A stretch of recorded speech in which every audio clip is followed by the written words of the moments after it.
चलिए भाई, सोमवार की सुबह एक नए और एक बेहद इंटरेस्टिंग और इंपॉर्टेंट हफ्ते की आज से शुरुआत होने जा रही है। वैसे बैक टू बैक 7 कारोबारी सत्रों से भारतीय बाजारों में मजबूती, मोमेंटम, उछाल के साथ कामकाज हुआ। बढ़िया तेजी हमने एंजॉय करी है और इस हफ्ते में कदम रख रहे हैं इस तरह की तेजी के बाद। और फ्राइडे का बढ़िया क्लोज था। हम 24,800 के ऊपर की क्लोज, वो वीकली क्लोज देने में कामयाब रहे। अच्छा, फ्राइडे की क्लोज से थोड़ा सा गणित दिखाता हूं आप लोगों को। वो इंपॉर्टेंट है इस हफ्ते, शायद आज के लिए और इनफैक्ट इस हफ्ते के लिए तो पक्का। गणित कहता है 25,000 पहला इंपॉर्टेंट माइलस्टोन जिसे हमें रीगेन करना है। उससे हम केवल 177 अंक दूर हैं, यानी कि 3/4% भी चला नहीं निफ्टी, हम वो 25,000 का आंकड़ा पार कर देंगे। और 25,078 ये अब तक का रिकॉर्ड उच्चतम स्तर है, वो भी महज 1% दूर है। इससे इंग्लिश में क्यों लिख दिया मैंने? इंग्लिश में लिख के भेजा ताकि हिंदी में कर लें, अगली प्लेट में हिंदी में कर लीजिएगा। लेकिन इतनी दूरी है दरअसल वो दिखाने की कोशिश थी। मतलब महज 1% चले, हम नए रिकॉर्ड उच्चतम स्तर जड़ते हुए नजर आएंगे। दिखाना इसलिए भी जरूरी था क्योंकि आज वैसे ही सेलिब्रेशंस का दिन है भाई। एक रीजन तो यह है कि कृष्ण जन्माष्टमी है आज। आप सबको ढेरों बधाई, शुभकामनाएं। और दूसरा, फेस्टिविटीज में और माहौल बना दिया है अंकल पॉवेल ने। फेड चेयर जेरोमी पॉवेल साहब की जो जैक्सन होल इकोनॉमिक सिंपोजियम में व्योमिंग में जिस स्पीच का फ्राइडे शाम 7:30 बजे हम सब इंतजार कर रहे थे, वो स्पीच बढ़िया है, बहुत कंफर्टिंग है। अब इस पर डिटेल में आगे नीरज जी से जोड़ेंगे, उनसे चर्चा करूंगा। तो कई सारे रीजंस थे आपको दिखाने के लिए कि हम इंपॉर्टेंट माइलस्टोन से बस कितनी ही दूर खड़े हुए हैं। खैर, उस स्पीच के बाद यूएस के बाजार आपकी स्क्रीन पे अप फ्रंट है। ये फ्राइडे को 7:30 बजे शाम को स्पीच थी। उसके जस्ट बाद यूएस के मार्केट्स खुले और ये है समीकरण आपकी स्क्रीन पे। 1 से लेकर 1.5% तीनों बेंचमार्क्स फ्राइडे को मजबूती के साथ कामकाज करते हुए नजर आए। तो हो सकता है बढ़िया ग्लोबल इक्वेशन के बीच पहली चीज ये 8वां स्ट्रेट ट्रेडिंग सेशन हो सकता है मजबूती का। और क्या पता दिन कैसा पैन आउट करेगा, हो सकता है एक और रीजन बन जाए स्क्रीन पे फिर सेलिब्रेशन का। खैर, फेड रिएक्शन अपनी जगह, जिस पे आगे बातचीत करूंगा। इस हफ्ते का वैसे भी इंपॉर्टेंट समझा देता हूं। ये लास्ट, अब ये हफ्ते का जो गुरुवार आने वाला है वो इस मंथ का लास्ट है। तो अगस्त सीरीज की मंथली यानी कि एक्सपायरी की हम लोग तैयारी कर रहे होंगे। इंडिया और यूएस के जीडीपी नंबर्स इस हफ्ते रिलीज होंगे। दोनों इंपॉर्टेंट, हमारे लिए हमारा और दुनिया के लिए अमेरिका का। एक थर्सडे को आना है, एक फ्राइडे को आना है। और जिस दिन हम लोग मंथली एक्सपायरी की तैयारी कर रहे होंगे, अपने आप में एक हैवीवेट, अपने आप में एक सेक्टर, रिलायंस इंडस्ट्रीज, जिसकी शायद नतीजों से ज्यादा एजीएम का सालाना इंतजार रहता है, उसकी एजीएम एक्सपायरी के दिन, मंथली एक्सपायरी के दिन 2 बजे शुरू होगी, गुरुवार के दिन।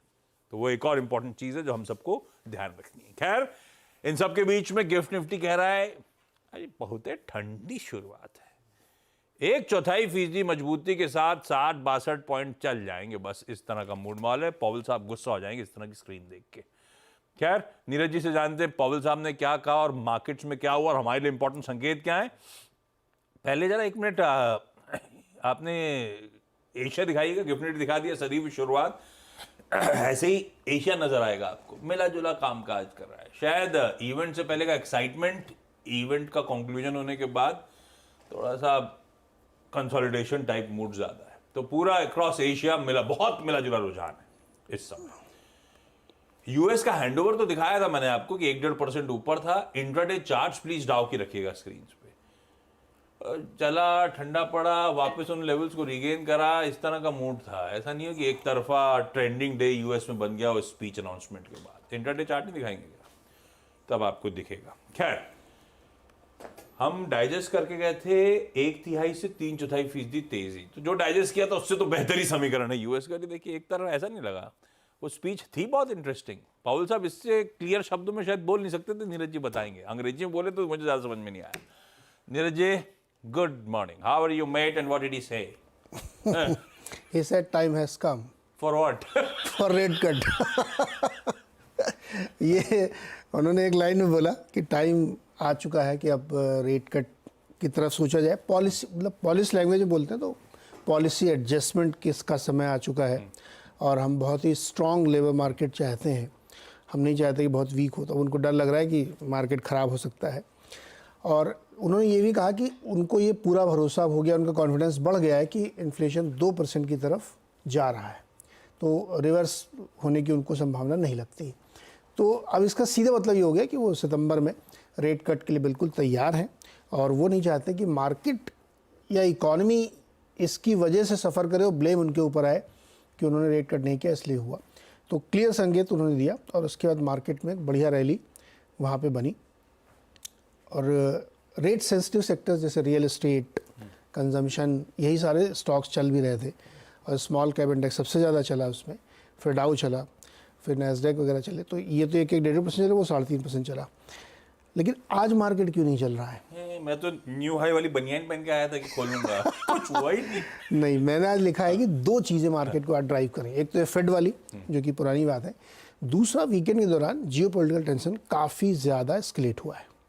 क्या हुआ? हुआ ये कि हिजबुल्लाह ने बहुत सारे 200 करीब रॉकेट दागे इसराइल के ऊपर, तो इसराइल ने भी रिटेलिएशन किया और प्रिएम्पशन में कई सारे उनके ऊपर उनके न्यूट्रलाइज भी किए हैं, प्लस फ्रेश अटैक भी किया है।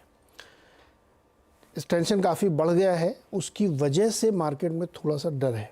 क्रूड देखिए 80 के करीब पहुंच गया है।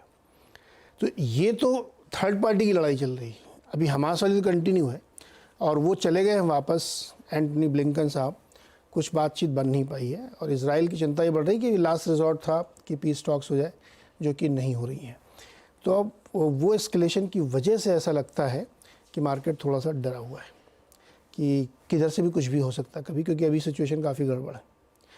तो मुझे लगता है कि मार्केट को आज नहीं बढ़ने दे रहा है यूएस मार्केट, फ्यूचर्स या अपना मार्केट, वो इसलिए क्योंकि ये एक तनाव का बड़ा कारण है। अब आपको तय करना है, आपको चेयरमैन साहब के साथ जाना है या मिडिल ईस्ट के टेंशन की तनाव लेना है। बहुत सदा हुआ है। मैं तो एक्साइटेड था, स्पीच बहुत ही बढ़िया, बहुत ही स्पीच थी, शानदार। उसके बाद तो मार्केट चल बढ़िया इन्फ्लेशन को लेकर कि हमारा 2% का टारगेट मुझे दिख रहा है, पहुंचते हुए नजर आ रहा है, कोई दिक्कत नहीं दिखती है अब उसमें। लेबर मार्केट ठंडे पड़े, और अब यहां से ज्यादा ठंडे पड़ने की जरूरत है नहीं उसके, और वो इन्फ्लेशनरी नहीं रहे लेबर मार्केट। तो टाइम हैज कम, जो नीरज जी ने कहा, वो एक वर्ड क्या, the upside risk to inflation has diminished, the downside risk to employment has increased, time has come for policy to adjust, and will do everything to support the labor market। उसके बाद ऊपर ये उसके हिसाब से तो आज सुबह में ठंडी नहीं थी लग रही है। तो फिर बेसिकली ये मिडिल ईस्ट का क्राइसिस है जो थोड़ा सा मूड शायद बिगाड़ रहा है। हाँ, कई सारे यूएस के बड़े मिलिट्री ऑफिशियल्स इस समय इजराइल में हैं, और पता नहीं कुछ तनाव जैसी स्थिति है। अभी नियंत्रण में है, लेकिन तनाव जैसी स्थिति है। अभी नियंत्रण में है, लेकिन तनाव जैसी स्थिति है। तो ठीक है, शायद आज नहीं, लेकिन ये हफ्ता तैयारी करिए। आज नहीं रिएक्ट कर रहे शायद फेड चेयर की उस बढ़िया सी स्पीच पे, इवेंचुअली करेंगे ग्लोबल मार्केट, क्या पता, देखते हैं। तो ये हफ्ता वैसे बड़ा इंपॉर्टेंट, और वैसे भी मंथली एक्सपायरी का वीक है। अब आज के लिए निफ्टी बैंक की स्ट्रैटेजी, पता नहीं किसने अफवाहें फैलाई थी, कितने लोग सवाल पूछ रहे थे, वीरू जी कहाँ है, वीरू जी कहाँ है, क्या हो गया, पता नहीं कौन अफवाह फैला देता है। वीरू जी है क्या, आए कि नहीं आए वापस? डायरेक्टर साहब, अरे वीरू जी है तो यार, पता नहीं था किसने पूरा वीकेंड टेंशन में डाल दिया था हम लोग को। ये इनका आइडिया था वैसे, क्या कुछ नहीं, पता नहीं। वीरू जी वेलकम बैक भाई, कहाँ थे हफ्ते भर? कुछ दिनों के लिए हरिद्वार था, बाकी फिर नोएडा में था, कुछ काम था, तो बस उसी काम को पूरा कर रहा था आशीष। Thank you.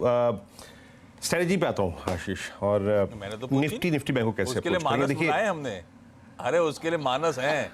नहीं ठीक है, फिर मानस से पूछे, कोई दिक्कत नहीं। अरे नहीं यार, मजाक कर रहे हैं आप, हमें नहीं पता था कि आप आ रहे हैं। हाँ प्लीज, कैसा ये हफ्ता भर कैसा लगा? हमने 7-8 दिन से मजबूती दिखा रहे हैं, बढ़िया, आपने नोटिस किया होगा।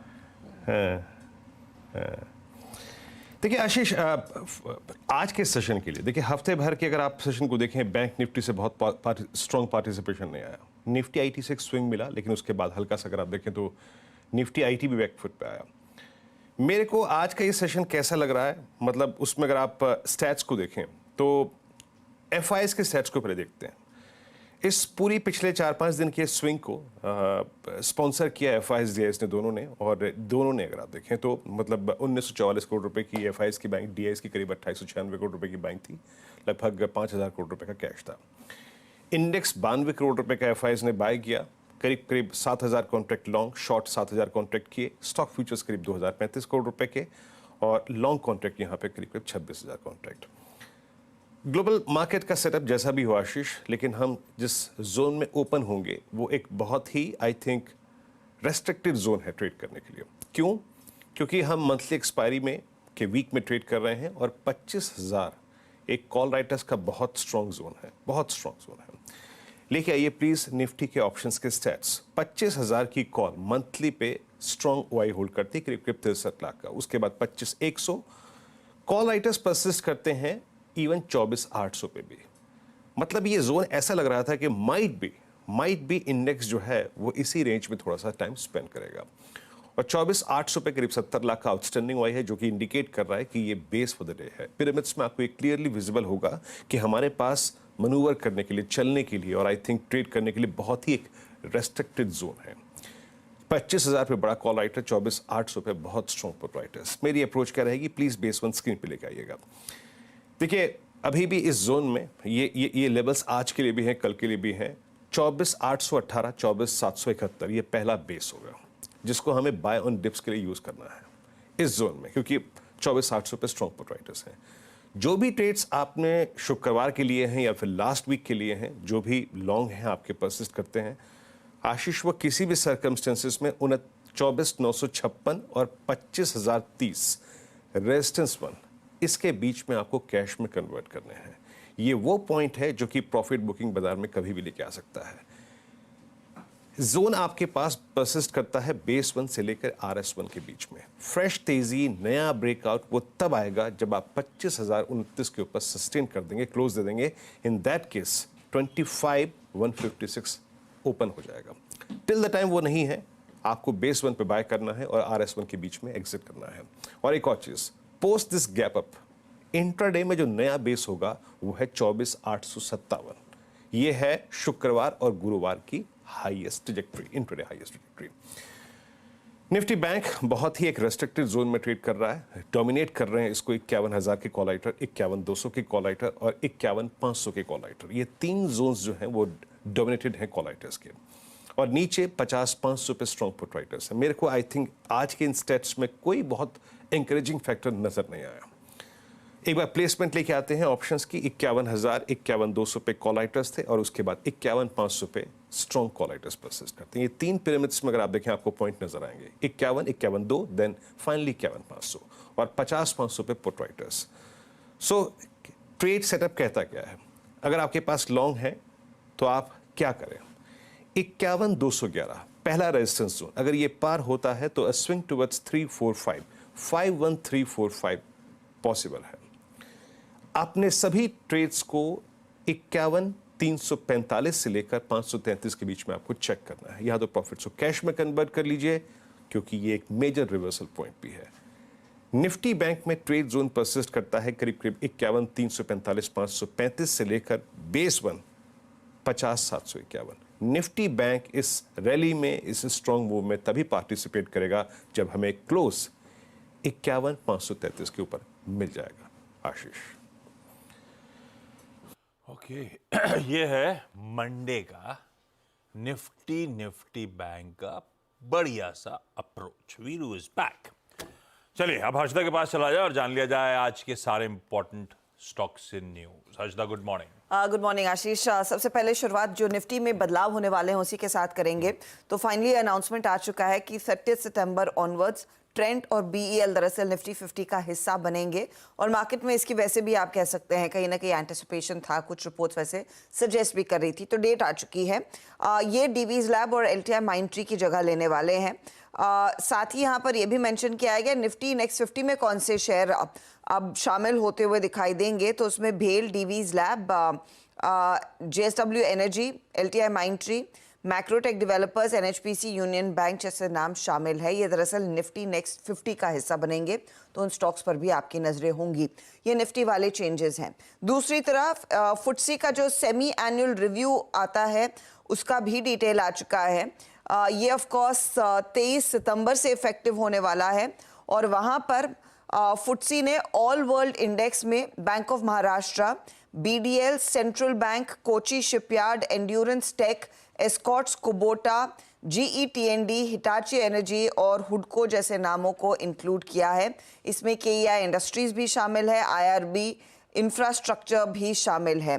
तो ये कुछ नाम होंगे जो इंक्लूड होते हुए दिखाई दे रहे हैं ऑल वर्ल्ड इंडेक्स में। तो उसका इम्पैक्ट आता हुआ दिखाई देगा। एक ऑल कैप इंडेक्स में भी 48 नाम आए हैं। तो एक लंबी लिस्ट है वैसे, लेकिन ये कुछ की स्टॉक्स हो सकते हैं जिस पर आपकी नजरें होनी चाहिए फंड फ्लो के लिहाज से, और खासतौर से वो दो जो आपकी बीडीएल है और साथ ही साथ कोची शिपयार्ड है, उन पर खासी नजरें होनी चाहिए क्योंकि पिछले सत्र से ही कुछ मोमेंटम लौटता हुआ दिखाई दिया है। जियो फाइनेंशियल को अप्रूवल मिल चुका है department of economic affairs, ministry of finance की तरफ से कि अपनी एग्जिस्टिंग जो फॉरेन इन्वेस्टमेंट की सीमा है ये बढ़ा सकते हैं। ये लगभग 49% ऑफ पेड अप कैपिटल तक लेकर आ सकते हैं। इस समय जो एफपीआई होल्डिंग है वो लगभग 17.55% है इस पर्टिकुलर एंटिटी में, और वहां पर अप्रूवल मिल गया है। साथ ही जाइडस लाइफ रेडार पर रहेगा। कंपनी 50% स्टेक स्टर्लिंग बायोटेक में अक्वायर कर रही है परफेक्ट डे से। ये फर्मेंटेशन बेस्ड प्रोटीन बिजनेस पर दरअसल कंपनी अपने कारोबार को विस्तार करना चाहती है। वहां पर एक बहुत बड़ी अपॉर्चुनिटी है, तो वो एक फिलहाल एक्विजिशन जिसके जरिए वो स्टॉक रेडार पर रहेगा। एलेंबिक फार्मा को यूएसएफडीए अप्रूवल मिल गया है स्किन कंडीशंस जो स्कैल्प में होती हैं उसकी दवा के लिए। डॉक्टर रेड्डीज को फॉर्म 483 इशू हुआ है 3 ऑब्जर्वेशंस के साथ इनकी श्रीकाकुलम यूनिट की तरफ से। साथ ही साथ एफडीसी बद्दी यूनिट को फॉर्म 483 मिला है 0 ऑब्जर्वेशंस के साथ, तो वो भी एक पॉजिटिव है। आपको याद होगा पिछले सत्र में वो नायका में कई ब्लॉक डील, एक बड़ी ब्लॉक डील हुई थी जहां पर हरिंदर पाल बांगा ने अपना स्टेक ऑफलोड किया। खरीदारों के नाम में Societe Generale, Abu Dhabi investment, Copthall, in fact कई सारी भारतीय संस्थागत निवेशकों का नाम आया है, तो उस पर नजरें होनी चाहिए। और अंबुजा सीमेंट जहां पर पिछले हफ्ते वो ब्लॉक डील हुई थी जहां प्रोमोटर्स ने अपना कुछ हिस्सा बेचा, वहीं जीक्यूजी पार्टनर्स ने अपनी हिस्सेदारी बढ़ाई है।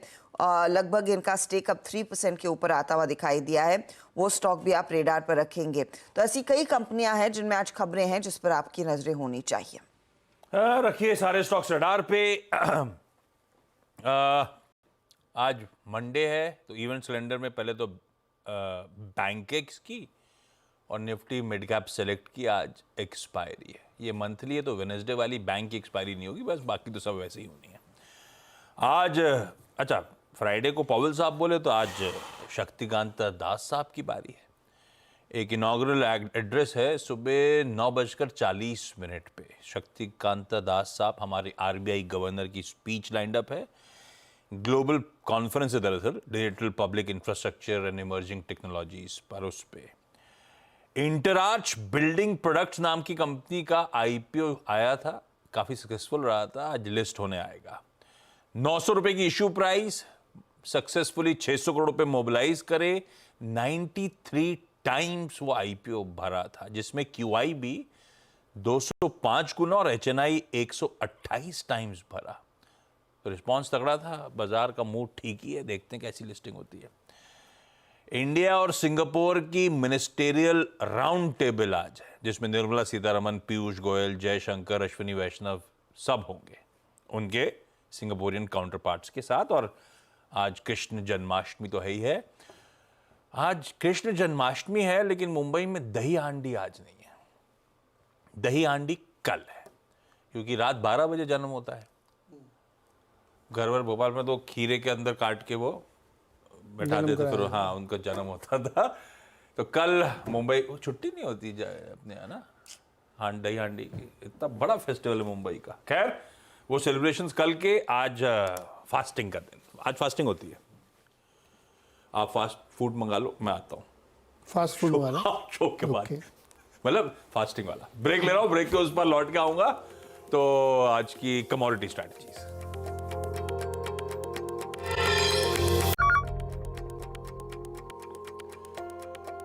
चलिए भाई, ब्रेक के बाद आप सबका स्वागत है। एक काम करूं, पहले तब और अब की सेकंड प्लेट।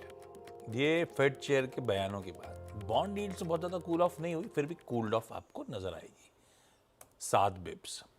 डॉलर इंडेक्स भाई साहब रुक ही नहीं रहा है।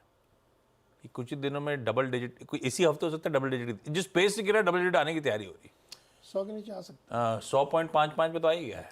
और आपका प्यारा गोल्ड भी तो देखो 100 पॉइंट, हाँ, और 2500 के ऊपर अच्छे से 2550 बेस बना लिया पे उसने। है, हाँ। और ब्रेंट आपके मिडिल ईस्ट क्राइसिस के बीच में बढ़ गया $1.5। ये सब काफी ज्यादा बदले समीकरण है जो आज डाइजेस्ट करने हैं अपने इक्विटीज को। लेकिन कमोडिटीज पे स्ट्रैटेजी HDFC सिक्योरिटीज के अनुज गुप्ता साहब ने मदद करी है।